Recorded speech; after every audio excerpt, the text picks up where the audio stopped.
जिंदा रहना है तो मीरे कारवां बनकर रहो, जिंदा रहना है तो मीरे कारवां बनकर रहो, इस जमीन की पस्तियों में आसमान बनकर रहो।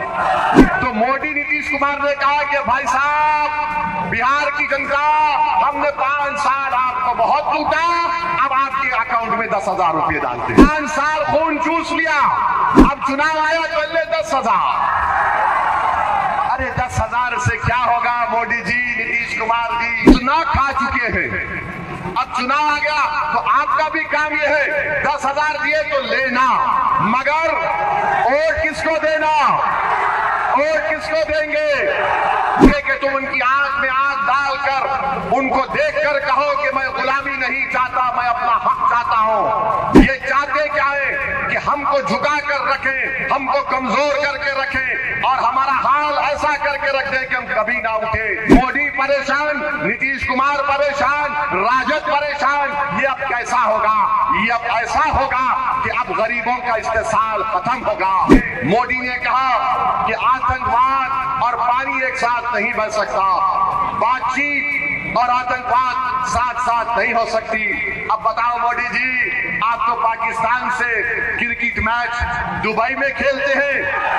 बताओ मोदी, बताओ नीतीश कुमार, ये देशभक्ति है कि जिस देश से आतंकवाद आते हैं आप उनसे क्रिकेट मैच खेलते हैं। इलेक्शन कमीशन 65 लाख नाम निकाल दिया, उसमें कोई घुसपैठी नहीं है। मोदी, नीतीश कुमार और बीजेपी की सरकार कोई एक्शन नहीं लेती। ये क्यों दोहरा रवैया इस्तेमाल किया जा रहा है? अरे इंसान है नसीम शाह, वो उसकी औलाद, उसकी बीवी बेवा हो गई जो आज हमारे सामने आई थी। जब मालूम हुआ तो करोड़ी मांग गए।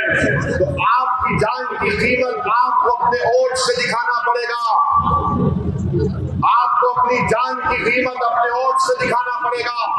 अगर आप नहीं दिखाएंगे तो एक नसीर शाह मरा, नहीं मालूम कितने नसीर शाह मुस्तकबिल में मर जाएंगे जालिमों के जुल्म का शिकार होकर। हम बताना चाह रहे हैं कि पुलिस ले जाकर नसीर शाह को 3 दिन पुलिस स्टेशन में रखकर मारती है। कैसा आपने गरीब को उठाकर, कैसा आपने गरीब को अपने कस्टडी में रखकर उसकी मौत हो गई। अरे आपको चाहिए था, यहाँ के डीजी साहब को चाहिए था, नीतीश कुमार को चाहिए था कि उनको सस्पेंड कर दे, उनके खिलाफ एक्शन देते, अरे मिनिमम एसडीएम की इंक्वायरी ऑर्डर कर दे। मगर नसीर शाह मर गया, कौन जिम्मेदार है किसको पता नहीं है। मैं मुबारकबाद देता हूं पुलिस वालों को जो नसीर शाह को गिरफ्तार करके लेकर गए। आप इंसाफ नहीं करे कोई बात नहीं, अल्लाह और जमीन और आसमान का खालिक कुदरत इंसाफ करेगी। आप ये कभी खामोश नहीं बैठा जा सकता इस बात पर कि गरीब को ले जाकर खाने में रख दिया गया और कोई एक्शन नहीं लिया जाता है। बहरहाल आपको अपने वोट के जरिए से बताना पड़ेगा कि आपकी जान की कीमत कितनी है। आप अगर नसीर शाह के साथ हैं, आप नसीर शाह के साथ हैं, आप नसीर शाह की मौत को मौत मानते हैं, आप मानते हैं कि नसीर शाह को मारकर पीटकर उसको खत्म कर दिया गया, तो फिर आपको भारत की लोकशाही में संविधान इस बात की इजाजत देता है कि आप जब अपना वोट डालने जाएंगे तो याद रखिए नसीर शाह की बेवा आपके सामने थी, वो इंसाफ के लिए पुकार रही है। क्या तुम नसीर शाह के खानदान से इंसाफ करोगे? करोगे? कैसे करोगे? वोट डालकर करोगे या सिर्फ नारा लगाकर इंसाफ करोगे? वोट डालोगे पतंग छाप पर, वोट डालकर इंसाफ करोगे। याद रखो, भूल नहीं जाना, भूल नहीं जाना। दूसरी बात सुनिए, अरे सुनिए, दूसरी बात यह है कि इस विधानसभा में अनुमंडल अस्पताल है, राजद का विधायक है, अस्पताल में डॉक्टर है, दवाखाना सिर्फ दिखाने के लिए है, दवाखाने में कोई इंस्ट्रूमेंट है, तो दवाखाने में अगर डॉक्टर नहीं है तो आपको मतदान के दिन आपको डॉक्टर बनकर एक नाकाम विधायक का इलाज करना है। कैसे करेंगे? किस पर बटन दबाएंगे? किस पर बटन दबाएंगे? क्या यहाँ का नौजवान बेरोजगार है? यहाँ का नौजवान बेरोजगार है? बेरोजगार और गरीबी उसका मुकद्दर बन चुका। तो आपका काम यह है कि मतदान के दिन आप किसको बेरोजगार बनाएंगे, किसको बेरोजगार बनाएंगे, और रोजगार किसके लिए हासिल करेंगे? आप अपने लिए हासिल करेंगे। क्या यहाँ का नौजवान इस विधानसभा को छोड़कर हिंदुस्तान के कोने कोने में जाता है नौकरी की तलाश में, और यहाँ का विधायक क्या करता है? तुम्हारा वोट लिया और पटना जाकर बैठ गया। यहाँ का नौजवान अपनी मुफलिसी और लाचारी और गुर्बत को दूर करने के लिए मुल्क के कोने कोने में चला जाता। तो मेरे अजीज दोस्तों और बुजुर्गों, फिर आप ये भी जानते हैं, आप ये भी जानते हैं कि यहाँ पर भ्रष्टाचार है। आवास योजना बगैर पैसे की मिलती है, पेंशन मिलता है बगैर पैसे के। तो भ्रष्टाचार का खात्मा कैसे करेंगे, कैसे करेंगे? रिश्वत का खात्मा कैसे करेंगे? जोर से बोलो। भ्रष्टाचार का खात्मा वोट से करेंगे, पतंग छाप पर बटन दबा के रिश्वत का खात्मा करेंगे, करेंगे। यहाँ पर रिश्वत आम हो चुकी, रिश्वत पैसे लिए जा रहे हैं ना सरकार की तरफ से। तो मोदी नीतीश कुमार ने कहा कि भाई साहब, बिहार की जनता, हमने 5 साल आपको बहुत लूटा, अब आपके अकाउंट में 10,000 रुपये डालते हैं। समझा आपने? 5 साल खून चूस लिया, अब चुनाव आया तो ले 10,000। अरे 10,000 से क्या होगा मोदी जी, नीतीश कुमार जी? आपने 5 साल, एक साल में 365 दिन, 365 दिन अगर गरीब म्यूटेशन के लिए 3,000 देता है, रजिस्ट्री के लिए 1,500 देता है, आवास योजना के लिए 3,000, यहाँ विधानसभा में एक दिन की रिश्वत कम से कम 15 से 20 लाख होगी, एक दिन की। और आज आपको आंखों पे पर्दा डालकर बोल रहे मैंने 10,000 दिया, 10,000। ये इतना खा चुके हैं। अब चुनाव आ गया तो आपका भी काम ये है, 10,000 दिए तो लेना, मगर वोट किसको देना? वोट किसको देंगे? वोट पतंग छाप को देंगे ना। हाँ, अभी ये जो झगड़ा चल रहा है, बहुत झगड़ा चल रहा है, कौन लड़ेगा नहीं लड़ेगा, कौन किस पार्टी से आएगा, कैसा आएगा, उसकी फिक्र मत करिए। आप पतंग छाप के बटन को देखकर वोट डालेंगे ना इंशाअल्लाह। आप ये समझिए कि ओवैसी आकर खड़ा है, आपसे कह रहा है वोट डालने के लिए। और हमसे दुश्मनी क्यों है? हमसे दुश्मनी इसलिए है कि ये नहीं चाहते कि तुम नेता बनो, ये नहीं चाहते कि तुम लीडर बनो, ये नहीं चाहते कि तुम अपने मुकद्दर के फैसले करो, ये नहीं चाहते कि तुम उनकी आंख में आंख डालकर उनको देखकर कहो कि मैं गुलामी नहीं चाहता, मैं अपना हक चाहता हूं। हम बराबरी चाहते हैं। ये चाहते क्या है कि हमको झुका कर रखे, हमको कमजोर करके रखे और हमारा हाल ऐसा करके रख दे कि हम कभी ना उठे। याद रखो, कल तक बिहार की राजनीति में कोई विकल्प नहीं था, मोदी था, नीतीश था, तो दूसरी तरफ राजद और उनकी पार्टियां थी। ये दोनों ये समझ रहे थे अगर इनसे नाराज हुए तो उनके पास चले जाएंगे। अब मजलिस तीसरी ताकत बनकर उभरी है। अब इन दोनों को परेशानी है, मोदी परेशान, नीतीश कुमार परेशान, राजद परेशान। ये अब कैसा होगा?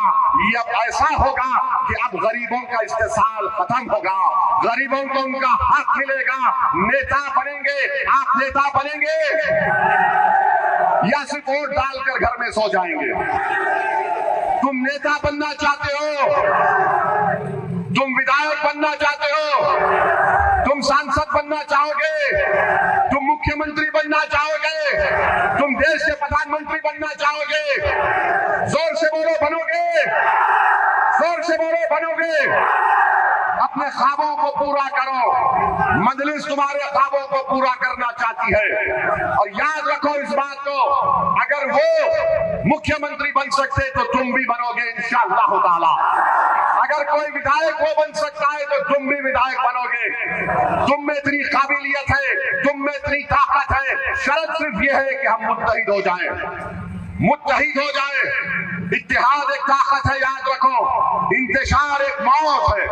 इत्तेहाद ताकत है, इंतशार मौत है।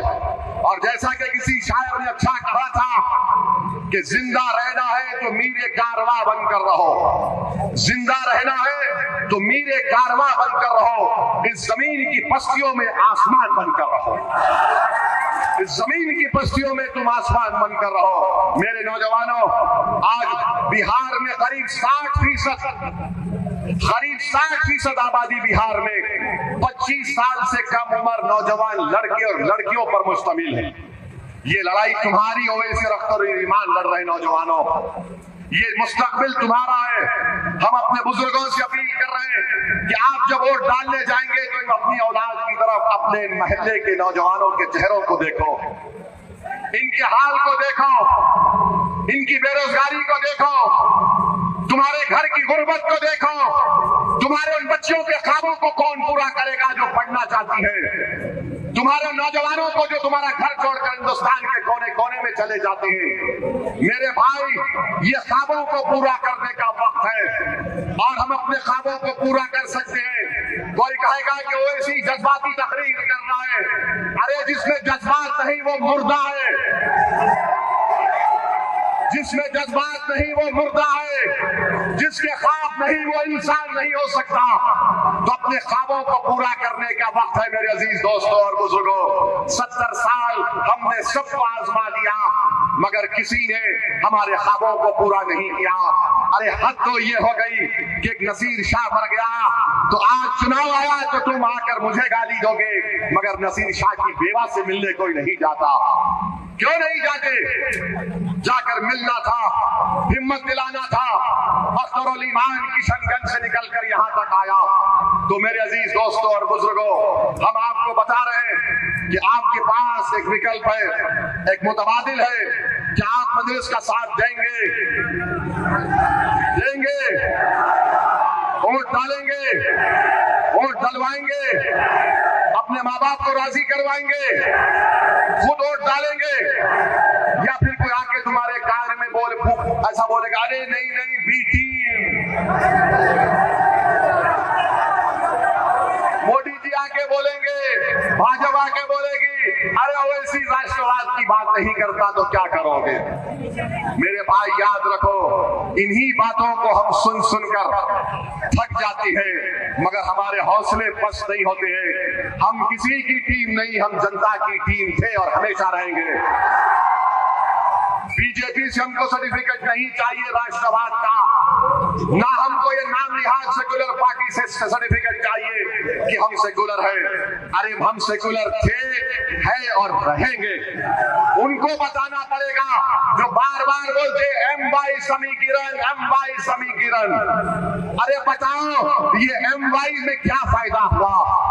तुम मुख्यमंत्री बन गए, 15 साल तुम्हारे पास इख्तियार रहा, 20 साल नीतीश कुमार मुख्यमंत्री हैं। आज आपके पास एक सुनहरा मौका आया है कि आप अपने वोट का सही इस्तेमाल करें, भारत की जमहूरियत को मजबूत करिए, नाइंसाफी का खात्मा करिए, अपने मुकद्दर के फैसले खुद करिए और यही आपकी कामयाबी होगी। नौजवानों, जब तुम यहाँ से उठकर जाओगे, ये पैगाम लेकर जाओ कि आने वाला कल तुम्हारा है, ये लड़ाई तुम्हारे मुस्तकबिल की है और हम एक ताकतवर बिहार को देखना चाहते हैं जहां पर सब लोगों से इंसाफ होगा। समानता की बात सिर्फ लफ्जी जुमला नहीं होगी बल्कि उस पर अमल होगा, बराबरी की बात होगी, हिस्सेदारी की बात होगी, अब गुलामी की बात नहीं होगी। और ये बीजेपी आकर बार बार राष्ट्रवाद की बात करते हैं। मोदी ने कहा कि आतंकवाद और पानी एक साथ नहीं बन सकता, बातचीत और आतंकवाद साथ साथ नहीं हो सकती। अब बताओ मोदी जी, आप तो पाकिस्तान से क्रिकेट मैच दुबई में खेलते हैं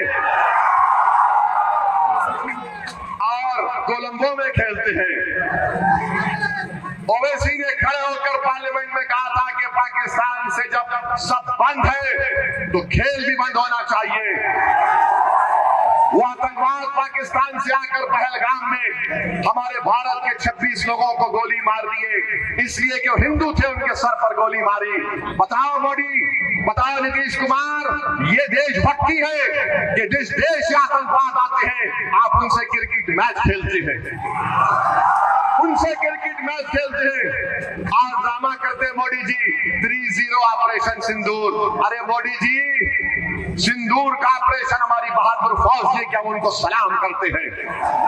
ये मामूली क्रिकेट मैच क्यों खेला जा रहा है? किसके लिए खेला जा रहा है? किसके लिए खेला जा रहा है?